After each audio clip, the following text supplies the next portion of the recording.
Hoy en el segmento de mentalidad y equilibrio emprendedor vamos a ver qué es esto del modelo reactivo, el modelo proactivo. ¿Cuál de ellos nos conviene? Pues hoy lo revisamos en el video podcast de hoy, así que acompáñame.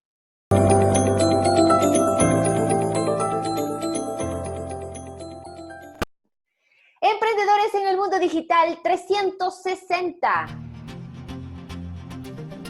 Hola, hola, ¿qué tal? Nuevamente bienvenidos al podcast, al programa de Emprendedores en el Mundo Digital. El podcast en el que hablamos sobre el mundo del emprendimiento, ese apasionante marketing, las imprescindibles ventas para emprender y claro, cómo organizarse entre tener una idea, llegar a tener esa idea y consolidarla como un negocio realmente próspero y productivo. De eso se trata. Y vivir apasionadamente de lo que nos gusta, ¿no es cierto? En todo caso, estamos hoy un viernes más, viernes 7 de febrero del 2020, ¿no es cierto?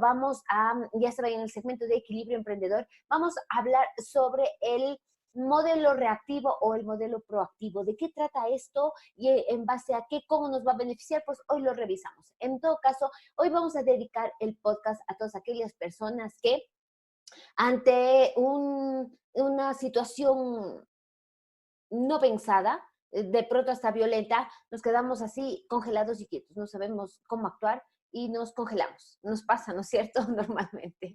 Bueno, aparte de esto, de que lo que les comento, iba a dedicar el podcast a aquellas personas que de pronto o vieron un accidente, o vieron que alguien se cayó, o vieron algo aterrorífico, perdón, y se quedaron ahí pasmadas. Bueno, de esto pasa porque justamente viene el tema del modelo reactivo y el modelo proactivo. Súper interesante. Bueno, ya lo vamos a revisar. Pero claro, no sin antes invitarles a que visiten la academia de katiaman.com, el Netflix de los emprendedores, en el cual vamos a poder revisar, ¿no es cierto?, cursos online para poder emprender, que lleves tu negocio a otro nivel, que tengas visibilidad digital, eso es súper importante. Así que revisarlo, ya tenemos más de 18 cursos, entrar y revisar lo que está realmente estupendo, sin ataduras, te sales cuando tú desees y los puedes tomar con la flexibilidad que necesites en la mañana, en la tarde, en la noche, en fin, una maravilla. Así que echarle un vistazo realmente que vale la pena revisarlo. Y bueno, hoy vamos a entrar, como les decía, estamos dentro del segmento de equilibrio emprendedor. Y este tema de mentalidad que es muy importante, ¿no es cierto? Eso lo dedicamos los días viernes, hoy por hoy, para revisar cómo están nuestros paradigmas, nuestros pensamientos, nuestra forma de ver la vida y esto cómo impacta en nuestros éxitos a futuro, ¿no es cierto? Lo vamos a revisar. En todo caso, recuerden que, para las personas que me están viendo en YouTube, esto lo he sacado o lo estoy sacando de este maravilloso libro que ya lo leí hace un par de años y con estos episodios los vuelvo a leer y es una maravilla. Realmente recomiendo, son los 7 hábitos de la gente altamente efectiva de Stephen Covey y hoy vamos a hablar justamente estos temas que los aborda dentro del, habla de los 7 hábitos. El primero depende de nosotros y es ser proactivos. Y para esto, él habla sobre justamente cómo es un modelo reactivo y cómo es un modelo proactivo. Les voy a indicar después unas imágenes que él tiene acá puestas, justamente explicando sobre estos nuevos enfoques, ¿ya? Y la próxima semana, bueno, esto recordar que la semana anterior hablamos sobre los vendehumos y que esto qué pasaba porque justamente tenemos nuestro enfoque en este espejo social, en lo que nos dicen, lo que nos validan por afuera, ¿no es cierto? En cambio que si tenemos una visión introspectiva y analizamos y actuamos y vemos desde nuestro interior, desde lo que nos dice nuestro ser interior hasta afuera, va a ser otro el contexto y no podríamos caer en estos engaños, es lo que hablamos en el episodio anterior. En cambio, el episodio de ahora pues trata justamente de qué es esto del modelo reactivo y proactivo. A ver, vamos a ir aterrizando un poco estos nuevos modelos y cómo los comparamos. Hay una cosa que nos hace diferentes del resto de humanos, de seres vivos, ¿no es cierto? De los animales, que nos hace diferentes de los animales. Y es que tenemos la autoconciencia. Esto es maravilloso. ¿Por qué? Es la aptitud de pensar en los procesos de pensamiento. O sea, ¿qué estoy pensando? Yo tengo que ser consciente y justamente el ser autoconsciente de qué estoy pensando, cómo estoy procesando estos pensamientos es lo que nos hace la diferencia, ¿no es cierto? Y a través de nuestras experiencias, ¿no es cierto?, podemos crear o destruir hábitos, porque también es importante quitar hábitos mal puestos. Esto también lo vimos en el tema de los paradigmas, que también implica muchísimo en la creación de nuevos hábitos. En todo caso, tomar en cuenta que los sentimientos que tenemos, sea de ira, de coraje, de impotencia, de debilidad, de fortaleza, no somos necesariamente nuestros sentimientos, son sentimientos que se vienen por situaciones en las que enfrentamos o estímulos que tenemos en el día a día. Bueno, pero dentro del contexto al que quiero llegar es que dentro de nuestro espejo social, muchas veces, y quien hace la mano, quien no ha escuchado expresiones parecidas como siempre te estás retrasando, o dice, ¿por qué no puedes mantener las cosas en orden? Las mamás cuando hablamos a nuestros hijos, ¿por qué no mantienes las cosas en orden? ¿No es cierto? Tienes, o por ejemplo, alguien que dice, tienes que ser un artista, tienes que ser un abogado, ya de por sí te van etiquetando en lo que tienes que ser. O comes como un cerdo, o comes como chancho, ¿no es cierto? Las mamás a veces, o de pronto entre parejas se hablan de esa forma, ¿no es cierto? O por ejemplo, esto que a veces pasa, me parece increíble que hayas ganado. Cuando te decía, o sea, ¿qué te quiere decir con esto? O sea, que no eres capaz. O esto es tan simple, ¿por qué no lo entiendes? Y así, todo este tipo de expresiones que están ahí marcadas dentro del espejo social, lo que hacen es proyectar en realidad las preocupaciones y debilidades y del carácter de esas personas, ¿sí? Así que, ojo, muy importante, y la otra semana también vamos a hablar muchísimo sobre el lenguaje, que tiene que ver muchísimo nuestro lenguaje, cómo lo hablamos. En todo caso, no proporcionan para nada un reflejo correcto de lo que nosotros somos. Y esto tiene una connotación muy interesante porque el reflejo actual, ¿no es cierto?, viene dado por los actuales paradigmas que en la sociedad hay. Y estos están determinados por el condicionamiento, por ciertas condiciones que han pasado. Y en este caso hay tres mapas sociales aceptados, teorías deterministas ampliamente aceptadas en la sociedad, y yo creo que a todos nos ha pasado. Y son el determinismo genético, que quiere decir que la culpa es de nuestros abuelos. O sea, sí, porque nuestros abuelos, no sé, por ejemplo, en mi caso, vinieron del campo y fueron personas no muy capacitadas, o que tienes tanta enfermedad. Bueno, este es del determinismo psíquico, que es de pronto la culpa, perdón, eso va por el otro. El segundo sería el determinismo psíquico, que la culpa es de los padres. Bueno, sí, que nos trataron mal, o que no supieron hacerlo, o que nos castigaron fuertemente cuando fuéramos niños, o vimos violencia entre ellos, en fin. Este es el determinismo psíquico. El determinismo ambiental, en cambio, que es la culpa de todo el mundo que está alrededor, o que es del patrón, o que es de tu jefe, o de la esposa, o de los hijos, o del vecino que viene. Bueno, estas personas tienden y ponen la culpa en relación a todo el mundo sobre la situación que les pasa. Cuando ya vemos que, ya vamos a ver que esto no es así. En todo caso, estos mapas sociales, estos determinismos, ¿no es cierto?, ampliamente aceptados en la sociedad, hacen que nosotros echemos la culpa de lo que nos pasa a los demás. Y esto no es así. En todo caso, estos determinismos van muy bien o van compaginados o comparados con los experimentos de Pavlov, ¿no? ¿Cierto? Pavlov fue un personaje que hacía estos experimentos donde dice, la idea básica es que estamos nosotros condicionados para responder de un modo particular a un estímulo concreto. Es decir, y ahí viene un ejemplo, déjenme ver si encuentro la imagen que está en el libro. Recuerden que esta información, como les decía, estoy sacando del libro de los 7 hábitos de la gente altamente efectiva. Y aquí está, este es el modelo, ¿no es cierto?, en el cual tenemos el estímulo, ¿no es cierto?, y por otro lado la respuesta. Esto es un modelo reactivo. ¿Por qué? ¿Qué es lo que dice? A través de este estímulo que a mí me llega, yo reacciono, ¿ya? Dependiendo que sea. Tuve un mal día y mi jefe me trató mal y después viene, llego a mi casa cansado y mi hijo me dice esto, tienes que ayudar, y yo me descargo. Ante estos estímulos reacciono. De pronto reacciono muy mal, me enojo, me descargo de pronto con mi hijo, o de pronto reacciono violentamente contra mi jefe también, bueno, qué sé yo. Pueden haber diferentes estímulos y el tema es que ante un estímulo que te llega, ¿no es cierto?, en el ambiente, tú lo que haces es reaccionar de manera, justamente, sin pensar, reacciones ante este estímulo.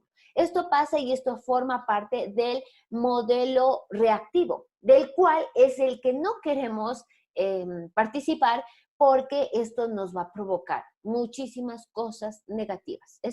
Y yo creo que, y me gustaría mucho que compartan también, que que me comenten qué situaciones negativas de pronto les ha pasado en su día a día y que pues reaccionaron mal. Después se dieron cuenta y con la calma del momento que no fue de pronto la mejor reacción. No suele pasar, ¿no es cierto? En todo caso, aquí Stephen Covey nos trae una historia realmente súper impactante, que es la de Viktor Frankl, este es un psiquiatra judío que fue torturado, ¿no es cierto?, y sometido a innumerables humillaciones y experimentos con su cuerpo.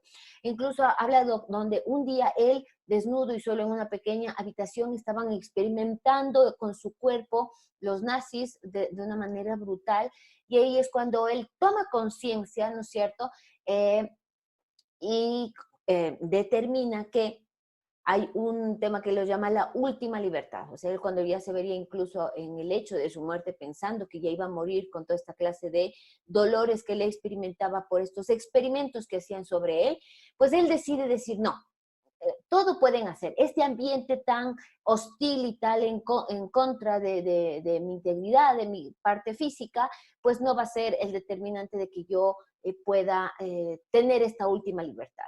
Y entonces él era un ser súper autoconsciente, ¿no es cierto?, donde identifica una identidad básica que estaba intacta. Esta identidad en la que él estaba intacta, esta no le iban, nadie la podía quitar, ¿no es cierto? Y ahí es cuando él hace una relación entre la libertad exterior y la libertad interior. ¿Y qué quiere decir libertad? Bueno, pues esa capacidad, ¿no es cierto?, de elegir, ¿no es cierto?, incluye pues privilegios como la autoconciencia, la imaginación. Autoconciencia, ya hemos hablado que es este tema de ser conscientes de lo que nosotros estamos viviendo, experimentando, sintiendo, pensando en ese momento, ¿no es cierto? La imaginación, pues esa capacidad de crear no solo lo que estás viviendo en ese momento, sino de imaginarte. Por ejemplo, en el caso, él decía que estaba sintiendo o experimentando cosas horribles y dolorosas, pero eso no quitaba que su imaginación, él se veía proyectando y dando clases de cátedra a millones de gentes y trascendiendo en un testimonio que él lo vivió y que podía ser de ejemplo para otras personas. Esa imaginación. Bueno, esto debemos aplicarlo a cada uno de nuestros ambientes. Por ejemplo, una imaginación puede ser, yo estoy en una situación negativa de mi salud, bueno, esa es una situación actual, pero yo me imagino que salgo de esta situación, que la puedo conseguir, la puedo superar y me veo sano, feliz, libre, haciendo las cosas que me apasionan. Esto es importantísimo, este poder del pensamiento, la imaginación, la conciencia moral de validar cómo está la ética, los valores míos de la sociedad, la voluntad independiente, es decir, esa capacidad que yo tengo de hacer que las cosas pasen. En todo caso, con todos estos dotes que cada uno de nosotros tenemos el poder de desplegar todo nuestro potencial humano, que es gigantesco. Esto va. Realmente me apasiona todos estos temas porque si cada uno de nosotros en nuestro ambiente, dependiendo de la situación en la que estemos, ponemos a flote estos dotes, justamente vamos a hacer que este potencial humano crezca y la humanidad podría transformarse de una manera radical si es que hacemos o activamos este potencial humano, ¿no es cierto? Y ahí está un tema que realmente se plantea para crear este nuevo modelo que es el proactivo. Es decir, entre el estímulo, que lo habíamos hablado anteriormente, recuerden, aquí tengo el estímulo y la respuesta de manera seguida. El estímulo, yo automáticamente reacciono, ¿ya? Pero ¿cuál es el modelo proactivo? Ya les voy a indicar el tema, es que hay un espacio, ¿no es cierto?, entre el estímulo y la respuesta, que es nuestra mayor fuerza, y es esta parte que dice que es la libertad interior de elegir. Yo puedo elegir, es decir, pausarme un rato y antes de reaccionar ante un estímulo, sobre todo si estamos hablando de estímulos negativos, porque en positivos, bueno, pues le abrazo, le beso, me reío, me alegro, lo que sea, pero ante un estímulo negativo, tener esa capacidad, ¿no es cierto?, ese tiempo de libertad interior para elegir, eso es la proactividad. Somos realmente, ¿qué quiere decir ser proactivos? Somos seres o personas responsables, dueñas de nuestras propias vidas y que tenemos esa iniciativa Y como vuelvo y repito, la responsabilidad, y aquí es interesante saber de dónde viene la responsabilidad de hacer de que las cosas sucedan. La responsabilidad viene de la palabra responder y habilidad. Entonces, es la habilidad. La responsabilidad viene a ser la habilidad de responder o de elegir ante una respuesta, ¿no es cierto? Esto es importante. Y nuestra conducta es nuestra propia elección, ¿no es cierto? Al momento de ser conscientes. Debemos ser conscientes de cómo está nuestra conducta, cómo no deberíamos reaccionar, sino tener una actitud, una acción consciente después de elegir qué es lo que queremos hacer ante un estímulo. En todo caso, eso es el modelo proactivo. Es un espacio entre el estímulo y aquí les voy a mostrar para las personas que me siguen en YouTube, ¿no es cierto?, esta imagen. Ojalá alcance y les mande, también ponga en las notas del programa, ¿no es cierto?, sobre estímulo. Hay este espacio súper interesante que es justamente lo que decimos, la libertad interior de escoger o de elegir qué es lo que voy a hacer ante una respuesta, cómo voy a responder. Y claro, habla sobre estos, parte de la libertad, que sería la autoconciencia, la mucha imaginación, conciencia moral y voluntad independiente. En todo caso, y con esto cierro, porque me emociono y que realmente es un tema muy, muy interesante, es que las cosas que nos hieren, ¿no es cierto?, o nos dañan, en realidad no es lo que nos sucede, sino es nuestra respuesta a lo que nos sucede. Ojo, atención. Así que si alguien viene y te choca, pues, ay, vas a decir, es que tuve un mal día porque me chocaron. No, es la actitud que tú tomas ante lo que te chocaron, qué es lo que te va a cambiar. Tú puedes decidir frustrarte y dañar todo tu día y pasar mal y gritar y ponerte histérico ante un choque, que bueno, es un estímulo negativo, sí, pero tú puedes decir, bueno, a ver, aprendamos qué pasó, fui mal, fui de pronto hablando con el celular, o estuve elevado, o en realidad fui muy rápido, bueno, en fin, cualquier situación, y esto pues va a hacer que yo aprenda y que aprenda de esta situación y diga, bueno, resulta que estaba muy acelerado, tengo que hacer las cosas con más calma, y un montón de situaciones que yo puedo ser conscientes de que puedo cambiar para que esto pase, ¿sí? Y que sea un momento de aprendizaje, un momento de, no de frustración, sino todo lo contrario. Tú decides cómo sea. En todo caso, hasta aquí el programa de hoy. Espero que haya sido de su agrado. Mil, mil gracias por escuchar el podcast. Y bueno, tomar en cuenta que realmente, y con esto quiero terminar, que nosotros debemos, es difícil en realidad, cambiar de este modelo reactivo al proactivo. Es decir, que a través de un estímulo ya no voy a reaccionar, ya no voy a echar la culpa a los demás de que sí, es que por mis abuelos, por, claro, la situación en la que vine, en el país en el que estoy, porque me criaron mal mis padres, bueno, en fin, cualquier pretexto es bueno para echar la culpa a los demás. Y ante un estímulo, reaccionar de buena forma. De eso se trata. En todo caso, como les decía, mil gracias por escuchar el podcast en las diferentes plataformas, en Spotify, en Google Podcast, en iVoox, en iTunes, también en formato de video en YouTube, por suscribirse a los cursos, ya saben, porque sin ustedes del otro lado esto no existiría. Nos vemos y nos escuchamos el día lunes ya con otro tema de emprendimiento, con una nueva semana, así que ya saben, el viernes el cuerpo lo sabe, a descansar, a compartir también con la familia, a cambiar de actividades para retomar fuerzas el lunes, así que nos vemos. Chao, chao.